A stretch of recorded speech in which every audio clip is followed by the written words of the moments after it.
Hey everybody, I know it's been a while since I've done a video, so I figure I'll do one here for you really quick. So let's just basically do some chart analysis. I know I've been posting a lot of articles and trying to keep people centered.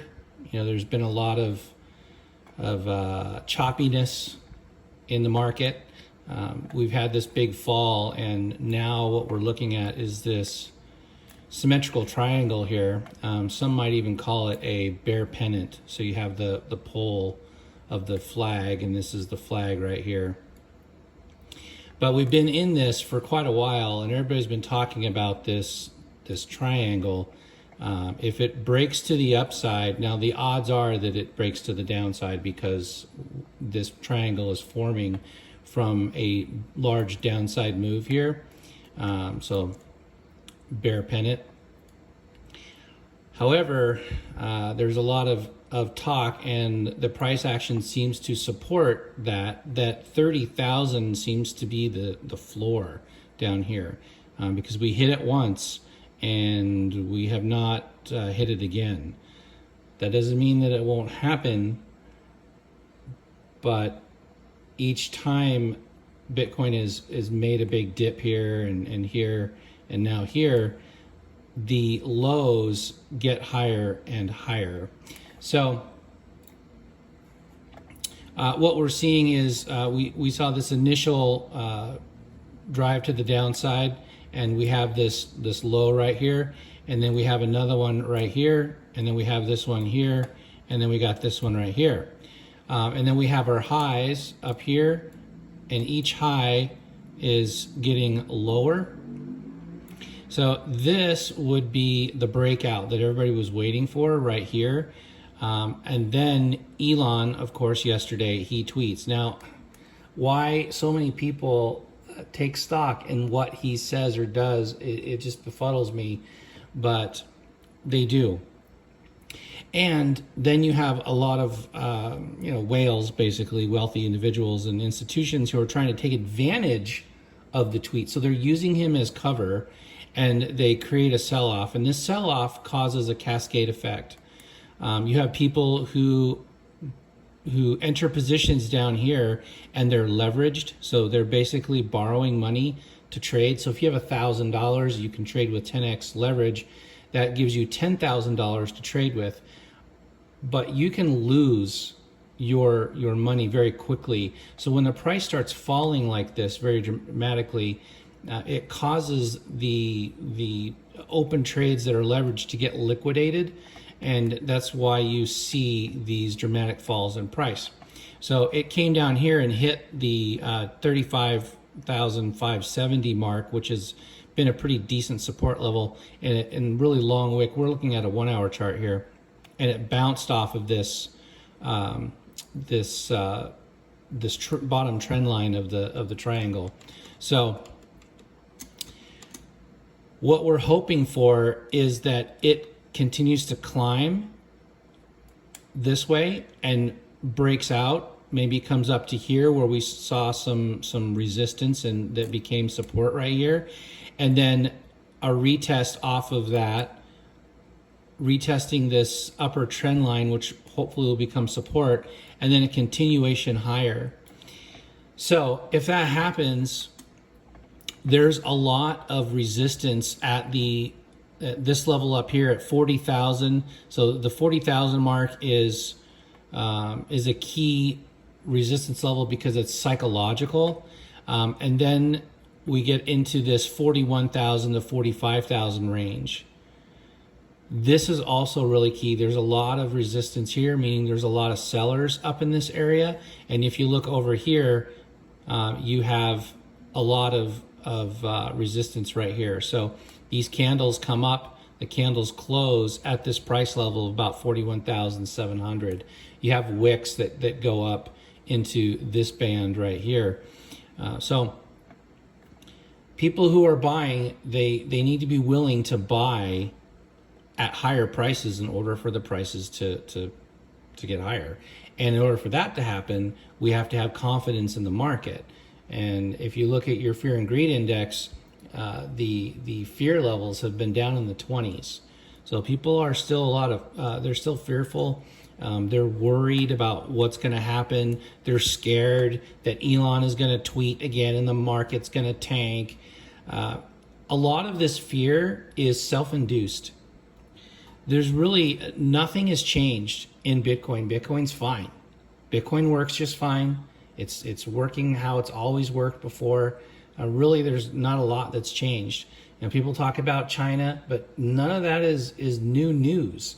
That is all old news. China has not changed its position in many years. China is allowing its citizens to hold Bitcoin. It allows its citizens to trade Bitcoin, but it cautions their citizens, saying that, hey, it's risky and you need to be careful. And we all know that China is very dominant in its culture. The leadership is very dominant, very authoritarian. The CCP, the Chinese Communist Party, they control everything that their citizens do. You go to the store and buy toilet paper, the government knows about it. That's because their currency is digital. They have had digital currency for a long time, meaning that their dollars, the renminbi or the yuan, is digital. No one really holds cash anymore. Just like here in the United States, everybody has a debit card in their pocket or in their wallet, and a lot of us don't carry cash anymore. It's been this way in China for a long, long time. So you go to a store and you just scan a QR code or a barcode, and then the money comes right out of your account. They don't even have cashiers at a lot of their retail stores and stuff. You just walk in, you grab what you need, you scan it with your phone, it comes out of your account, and you walk out. People are really scared to steal, so it's a big honor system over there. But anyway, the news about mining is having to do with miners who are doing it without the government's permission. So that is what they're cracking down on. There are plenty of places and people that are mining Bitcoin in China, and they're doing it profitably, and they're doing it with the Chinese government's permission. So it's those people who are doing it without the permission that they're cracking down on. But that's also kind of a good thing for the rest of the world, because that gives the United States an opportunity, and other countries too, to develop more cost-efficient mining facilities for Bitcoin using wind and solar, and a lot of them use hydroelectric power because that's basically the cheapest form of renewable energy that we have right now. But not everyone has a river close by that they can generate a lot of electricity. I grew up in the Northwest, and all the electricity up there is powered by the hydroelectric dams off of Columbia River. Anyway, so all this news, nothing is new, nothing has changed with Bitcoin. Bitcoin's fine. So really what's going on is fear in the market. It's just, again, it's self-induced. There are a lot of new investors in this market, which is a good thing. But it also creates a lot of this stuff. New investors who don't understand how the market works, they get scared really easy. And this kind of stuff used to scare me too. Years ago when I started getting into crypto, but now I see it, and I see it as a buying opportunity. When I see these big giant red candles, these big moves, I get excited because everything's on sale, and I can pick up more Bitcoin or another currency, at a much cheaper price, because then when it goes up, I'm making more money. So just train your mind and to think differently, and don't get so worried about these red candles. And if you're worried about losing money or losing value, well, then you can set a stop loss, and you can say, okay, at this point right here, I'm not willing to take any more losses below this point. So you're going to set a stop loss, and you're going to have your currency on an exchange if you're trading or you're worried about volatility, and it's going to sell for you at that level, and hopefully you set your stop loss properly so the price continues to fall down, and then you can buy back in at a lower price, and then when it bounces up, well, you just increased your coin supply, and now you're making more money. So that's a good strategy. Using stop loss. I always recommend that you use stop losses to minimize your risk. Technical analysis is all about reducing your losses. And you're using technical analysis to give you an edge on the market. So what's next for Bitcoin and the overall market? Like I say, we're looking for a breakout. That's going to happen in the next 48 hours because we're getting to the end of this triangle right here. And Bitcoin likes to run to the end of its patterns a lot, if you've been paying attention.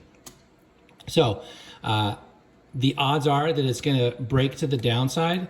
And if it does break to the downside, we could see a large move to the downside. So if we take our measured move here and we put it, say it breaks out somewhere around here, well, that's a pretty big move. We're looking at 23,463. So, 23.5, 24,000 potentially, maybe 23,000 even, because it's an even number. We have some support down here at 24K and also at 25K. So if we do get a breakout to the downside, look for a move over time all the way down to this area here, this 24,000 to 25,000. So what do?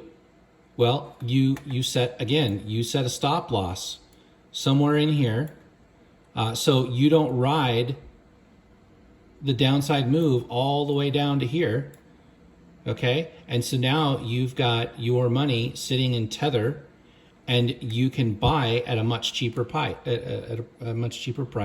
at support. Now, if we get a break to the upside, well, what's going to happen? So if we get a break to the upside, we just take our line here. And if we get a break to the upside somewhere around here, so if it moves, for another 24 hours or so and it breaks out here, and like I say, we get a breakout and then a retest and then it takes off, then we're looking at a measured move over time, 49,660, or excuse me, 50,001. So basically the 50,000 mark. Okay, we're looking at about $50,000 Bitcoin. If that happens, it's not going to skyrocket straight there. I mean, it could possibly, over a day's time, because it seems like it falls really fast and it takes a longer time for it to recover. And that's emotion. People get fearful when you see these big giant candles. And now they're worried, do I get in? Do I not get in? Do I get in? Do I not get in? When do I get in? And that's why you see prices surge. As the price gets higher, people start, FOMOing in, they fear of missing out. They see these big giant green candles moving up, and they start buying as the price gets higher and higher because they think that it's, going to the moon. The key is that you buy down here when everyone is fearful. This is when you start collecting, is when it's really cheap. And again, if you're worried about the price going down, then you just put your stop loss. Put a stop loss below the pattern here. And if it breaks out of the pattern to the downside, then it's going to hit your stop loss, and it's going to go down to wherever the measured move is. In this case, it's going to be about $24,000. And you just wait until the price settles. And then you buy back in at a much lower price. But anyway, if it breaks to the upside, we're looking for a breakout above this line right here. Just like we saw, it broke out, it retested, and then it started moving higher. But then, of course, Elon, he does his little tweet, and it goes right back into the pattern where we're at now. So hopefully we're going to see a break to the upside. And this is going to happen over time. It's going to, work its way up level by level, price target by price target, over time. We got to get through the $40,000 level. We got to get into this 42,000. We got to get past that, up past 45,000. This is a key level right here. And then trading above the $45,000 level. So trading above here will be really, really good. If we get a move to the upside and then we get a bounce or a couple bounces off of this $45,000 level and then a continuation higher, then it's off to the races. We're on our way to 100K. But again, we're waiting for what happens right here. Now, the third scenario is basically sideways action. So what happens sometimes is we could see this triangle pattern turn into something else. What we could see is that this triangle pattern turns into something like this, where we get some sideways movement. So we came from all the way up here to 60K and came all the way down to 30, okay? And then we came up and down and up and down, up and down. And what we could see is either move to the downside or the upside, down again, and then like this. And we could range sideways for a while and get this sideways movement. Now, that's going to be taxing on the mind and the patience.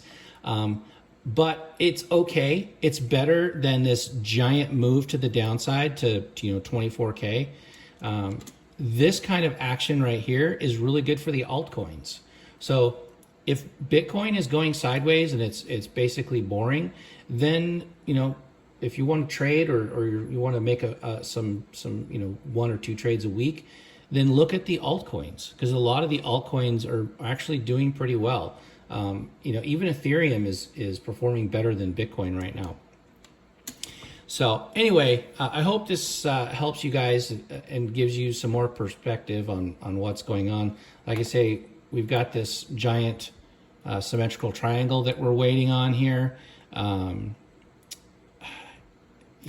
There's Elon is not the only one that causes problems. There are other people in the market, in the space, that will say things. Even institutions and governments will pay starving writers to write an article for them, and then they'll post it, and it gets picked up by the bigger news organizations, and it starts floating around, and they can say whatever they want. They put out a negative spin on something, and it causes the retail investors to get fearful, and they start selling off. But if you really are paying attention to what's going on, the institutions, every time we see these big drops, they're buying more Bitcoin. We see it in the news. So-and-so company just bought another $500 million worth of Bitcoin, or X company just bought $200 million worth of Ethereum. Well, why is it that if the market is suffering, if the market is crashing, and oh no, cryptocurrency is going away, everything's going to zero, China's banning it and India's banning it, and it's not going to work. Well, if that's the case, then why are all these institutions gobbling up the crypto every time we have these drops? Think about that. I'll leave you with that. Have a good weekend, everybody, and we'll see you in the group.